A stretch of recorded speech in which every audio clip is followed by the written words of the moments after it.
So ayan po, today's video mga kabas crush. Pumunta nga pala dito yung kapatid ko para ipagmaniho ko daw. Kaya napaisip ako kung ipagmamaniho ko ba. Pagkatapos ko nga mag-isip mga kabas crush, naisip ko kung nga lang palang inaasahang magmaniho doon. Kasi wala pang license ang anak niya. At paglabas ko nga ng pinto, nakita ko agad yung sabon na nakapatong sa timba. At yan, dali-dali kong kinuha. Pagkakuha ko nga mga kabas crush, dali-dali na akong naligo. Pagkatapos nga maligo, ito nga pala yung mga susuotin ko. Pagkatapos nga magbihis, ito nga pala, nagtawas muna ako pagpaalis ang heat. Pagkatapos nga magtawas, nagpantalong kaagad ako para makaalis na ako.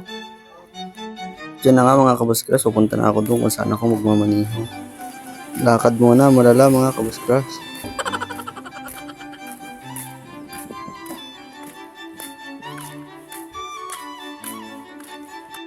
Ito na nga mga kabuskras, yan nga pala yung mamanihuhin ko.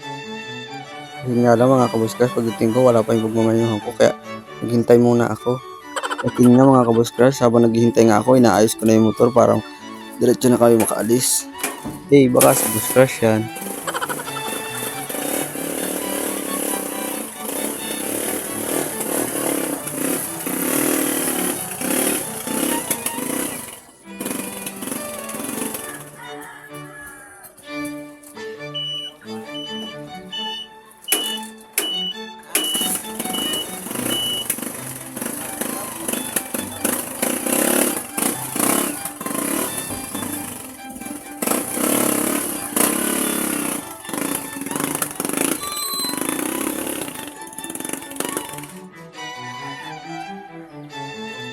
Ito na nga mga kabuskras, nandito na kami sa bayan ng Lupis.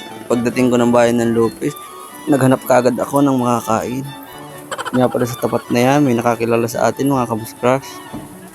Kaya yun, napapihi tayo dyan mga kabuskras. Yun nga lang mga kabuskras, hindi na halip ang mukha. Kaya yun mga kabuskras, nakipagkwentuhan muna ako kahit konti. At dyan mga kabuskras, pagkatapos mo kapagkwentuhan, nakabili na nga pala akong pagkain. Samahan pa natin yan ng buko juice. Pod trip si Boss Crush. Kaya talagang uminom ng buko juice pag tag-init. Yun nga lang mga kabos crush, kinawala ako sa buko juice kaya nagmilti muna ako. Parang walang pamilya.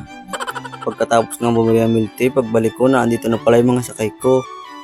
Kaya yung pagkaubos ko ng milk tea, lumarga na kami. Gutom na naman malala si Boss Crush.